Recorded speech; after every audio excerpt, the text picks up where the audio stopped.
What cannot happen is for folk who ain't invested anything in this effort to then go try to break off a few crumbs by negotiating behind the backs of the people who are actually doing the work. Amen, bro. Let the church say amen. That is important, that we don't allow ourselves to be picked off. This boycott is absolutely working, which is why Target is going to this leader, this community. You know, they even met with some of our Hispanic sisters and brothers trying to pit black and brown people against each other too. No, we can't have that. We have got to stand solid and stand strong. And the point that you've been making, Rowan, thank you for that. You can't inch around the people who actually had the courage to get this thing started. Now, of course, this is bigger than any leader, any national leader, any grassroots leader, because we needed the people to pull this off. And so the people have shown, both the black community and others who are in allyship with us, they have shown that, hey, we are rocking with you. Even in the LGBTQ plus community in Minneapolis, Minnesota, Minneapolis in particular, they turned down Roe. When Target did this,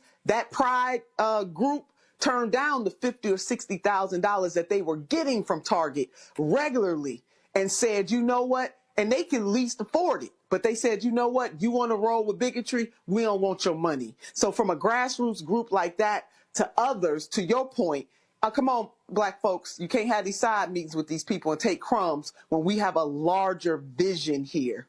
Absolutely. And so let me just be as clear as possible. If there is any black group and we find out you are having a side meeting and you have not communicated with any of the leaders of this Target Boycott Advisory Organizing Committee, I'm letting you know right now, I'm going to put you on Front Street and I'm going to tell the people that you are meeting, and we're going to call y'all out and then smoke y'all out to force you to say, why'd you go talk to them? What you talked about? What are you negotiating? Because this is the game they've always played. All right. So he actually is going to the heart of what we consider the heart of the Black community as well, which is the church. So, Melissa, I would really love to hear your opinions. Do you agree, disagree? Please expound on how you feel about what Roland is talking about. I definitely agree. And I mean, it just goes back to what we've been saying. Like, we have to come to the point to where we can't be bought out, like our value and who we are as a people and what we present to the world as Black people, it has to be to the point to where we really understand, like, they need us, right? And for us to be able to come together to work with other groups, we have to first be able to stand on our own. And if the money doesn't look right, not even just the money, right? It's mainly out of like respect. No one really has respect for us. Everyone think that they could just buy us out, right? Here's $1 trillion. Okay, come. No, I don't want your money. No amount of money is going to equate to our value. And that's just it. I agree. Now, Brother Man says, make them invest in HBCU and Black-owned banks.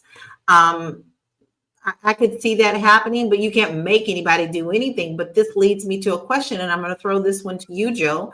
What actions from Target do you think would show us they are genuinely trying to make amends? Would that be enough? Yeah, I think any type of investment in the community is enough. I mean, that's it. If you want to take the black dollar, then reinvest the black dollar, or whatever it is that you are doing that is at the very least do no harm. You know what I mean? If you're not gonna, you can't be publicly working or acting against the Black community. You don't have a responsibility. I don't really know if anybody has a responsibility, but invest in the communities. That's it.